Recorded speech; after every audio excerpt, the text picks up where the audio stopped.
Hi, my name is Linda and I'm 66 years old, and I want to talk to you today about something that might sound like it's coming out of nowhere, but it's actually been sitting right there in your morning all along. It's been hiding in the way you roll out of bed, the order you do things, even the coffee you pour before your body's actually ready for it. The truth is, I almost didn't make this video, because what I'm about to tell you isn't the kind of thing that feels urgent when you're living it. It's not dramatic. It's not a health scare or a collapse or a wake-up call in the middle of the night. My wake-up call was quieter than that. It came when I was 58, looking in the mirror, realizing my body felt soft and stiff and disconnected from me. And I thought, this is what aging looks like. This is what I get now. But then I thought about my mother, Patricia. She lost her mobility and independence in her 70s, and it happened so much faster than any of us expected. One day she was living her life, and then suddenly she wasn't. And I thought about my older sister Carol, she's 70 now, and how she spent so many of her 60s struggling with joint pain and low confidence, feeling like her body was betraying her before she was even old. And I realized I don't have to follow that path. What I do in the next few years could change everything about how I age. So I started paying attention. I started reading. I started moving. And now, at 66, I feel stronger and more alive than I did at 50. But here's what nobody talks about. Every year, hundreds of thousands of seniors have strokes, and most of them have no idea it's coming. They wake up that morning thinking it's going to be a normal day. But the truth is, the real danger for stroke isn't hiding in genetics or luck. It's hiding in your morning routine. And I'm not saying this as a doctor or an expert. I'm saying this as a woman who realized about 6 years ago that the first hour after I wake up could literally be the difference between a life where I'm independent and active with my grandchildren, and I have 3 of them now. Sophie is 9, Henry is 6, and little Lily is 4. Or a life where I'm limited, where I'm scared, where I'm watching from the sidelines instead of living. So what I want to do today is walk through what I've learned, not as someone who went to medical school, but as someone who took what the research says and actually lived it, because that's what changed for me. It wasn't following a protocol. It was understanding why it mattered and then deciding, little by little, to do things differently. The first thing I learned is that your brain doesn't come home from sleep the way your body does. Your brain is already awake. It's already working, already vulnerable. And in that first hour after you open your eyes, your body is in the most precarious state it's going to be all day. Here's why. You've been asleep for 6, 7, 8 hours without any water. Your blood has thickened slightly. Your cortisol, that's your stress hormone, spikes sharply right at dawn. For most of us after 60, our blood pressure follows that spike. And for anyone with less elastic arteries, less flexible vessels, you're basically creating the perfect storm. Thick blood, tight vessels, and a surge in pressure all at once. Add to that the way most of us start our days, fast, distracted, doing all the wrong things in the wrong order, and what you've created is an environment where your stroke risk quietly triples. Not because of what you're eating or how much you exercise later in the day, but because of the first 60 minutes after you wake up. So let me walk you through the 5 things that, when I stopped doing them, changed everything. And some of them might sound familiar. That's exactly the point.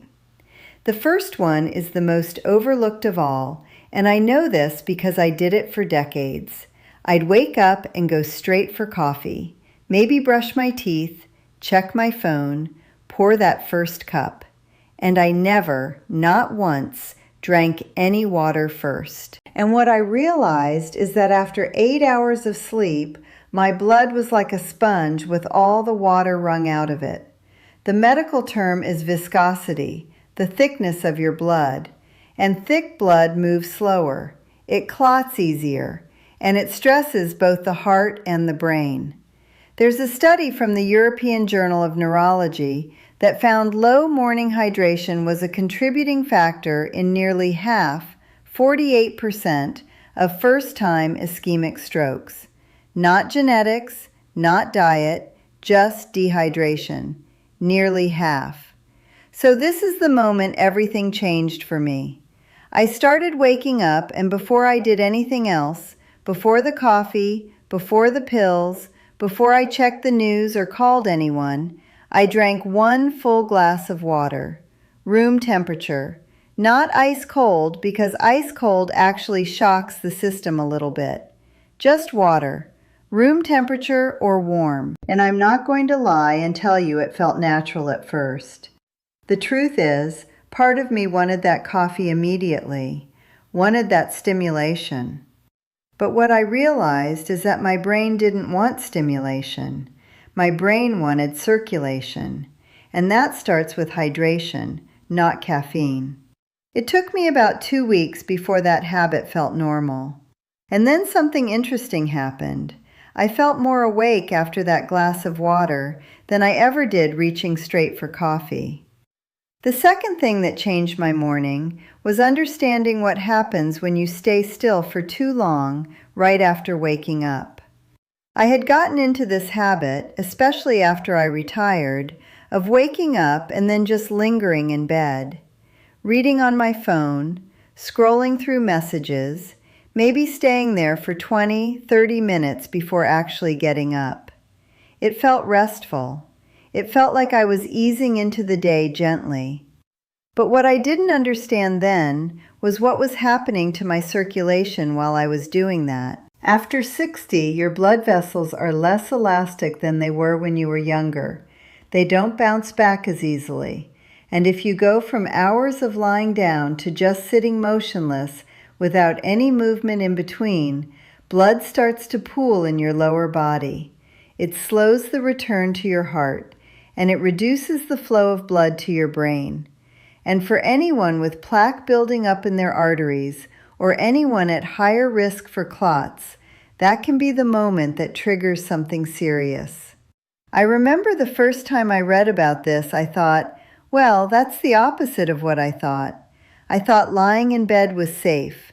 I thought staying still was resting. But the truth is, staying completely still after hours of lying down can actually be a kind of vascular trap. So what I started doing instead was moving gently while still lying down. Ankle rolls, flexing my toes. Then when I sat up, I'd do shoulder circles, neck rolls, gentle movements. And then I'd stand up slowly. Not quickly, not with effort, just gradually. It takes maybe 2 minutes. And what's happening during those 2 minutes is your blood is starting to move upward again. Your body is waking up in a gentle way, not in a jolt. It's not extreme, it's not scary, it's just smarter. And that's what I learned about getting older. Health after 60 isn't about dramatic change. It's about doing the small things in a way that actually supports what your body is trying to do.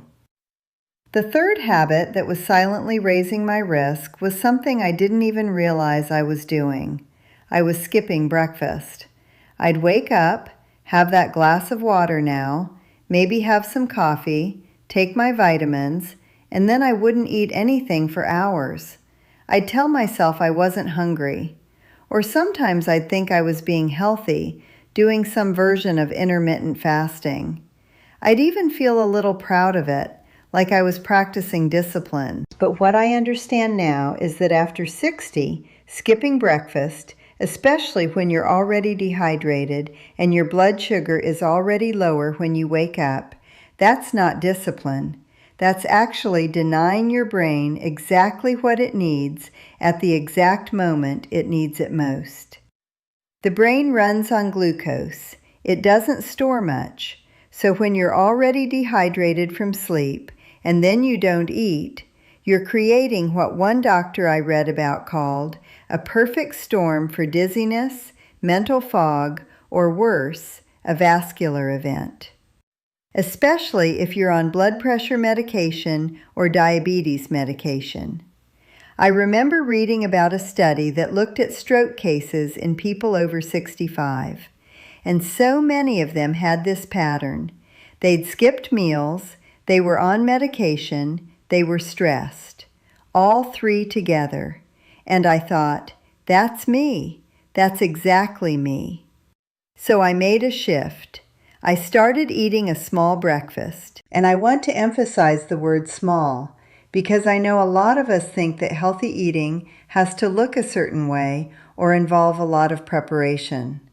But for me, small meant half a boiled egg, a spoonful of yogurt, a few soaked walnuts, just enough to stabilize my blood sugar and tell my brain that I was taking care of it. And here's what happened.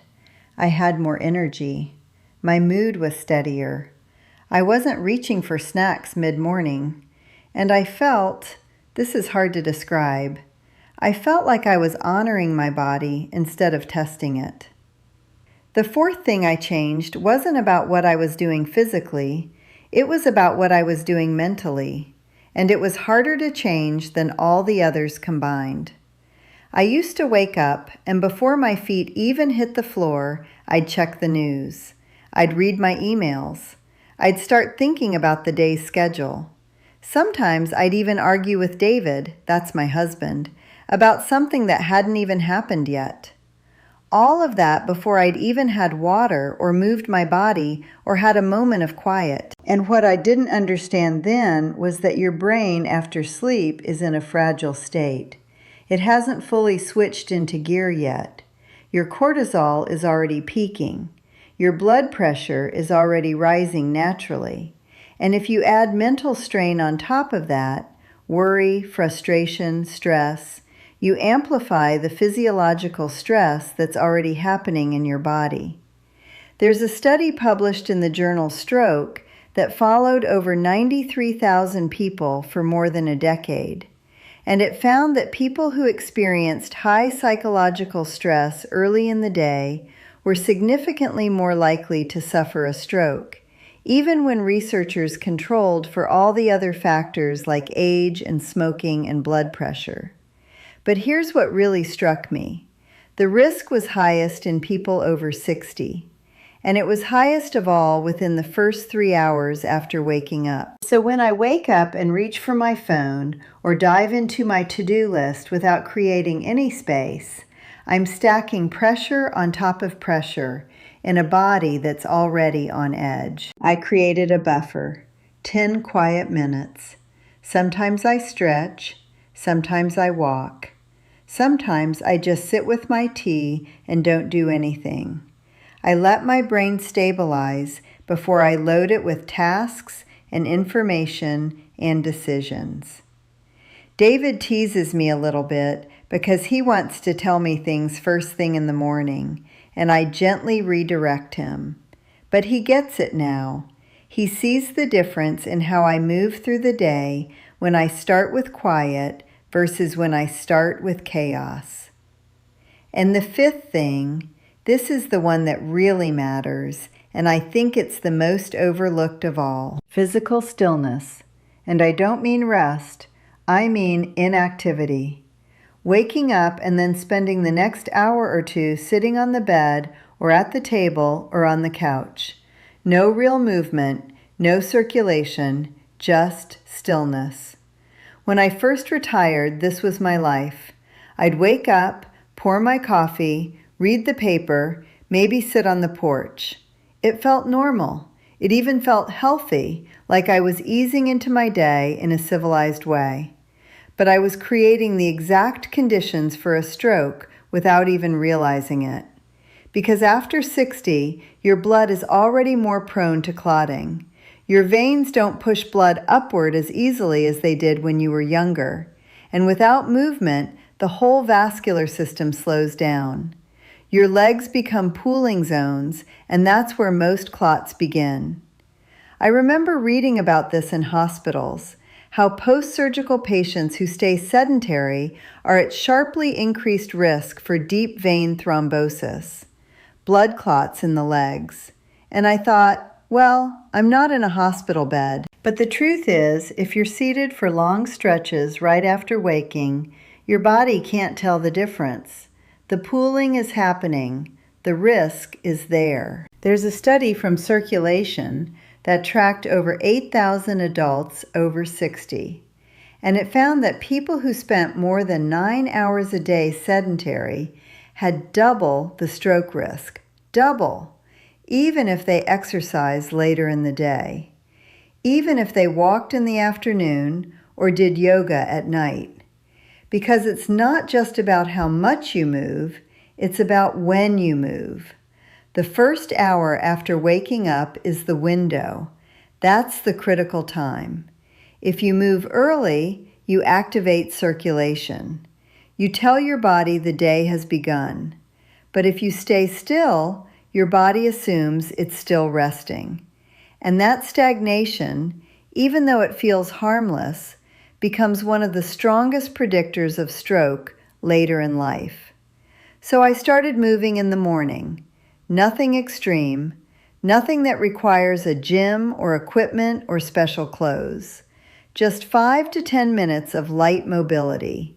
I march in place, I do shoulder rolls, I stretch my arms overhead. Sometimes I walk to the mailbox. I tell my blood that it's time to flow. Because when blood flows, the brain thrives. And when the brain thrives, the whole body follows. What I want you to understand, and this is the thing that shifted everything for me, is that strokes don't come out of nowhere. They're not sudden accidents that happen to unlucky people. The warning signs are there. The causes are there. And they often start in the smallest, most ordinary moments of your day. How you move when you first wake up. What you skip. How you start your morning. Whether you give your brain a gentle transition or you jolt it awake with stress and caffeine and scrolling and sitting still. I'm 66 now, and I move differently than I did at 60. I'm stronger. I'm more confident. I can play with my grandchildren without worrying that I'm going to hurt myself or hold back. I can hike in the mountains where I live. I can do things that felt impossible to me 6 years ago. And none of it required me to become an athlete or follow some extreme protocol or transform my entire life overnight. It just required me to pay attention to those first 60 minutes after I wake up. Little by little, one small change at a time, until the whole shape of my health changed. You don't need a new supplement. You don't need some expensive device or program. You just need to stop ignoring what your body has been trying to tell you all along. And you need to start tomorrow morning, not Monday, not when you have more time. Tomorrow morning when you wake up. Drink water first. Move gently before you sit down. Eat something small. Protect your mind from unnecessary stress. And keep moving. Because it doesn't have to be extreme. You can start where you are. And you can start in the morning. That's what changed for me. I hope it changes something for you too.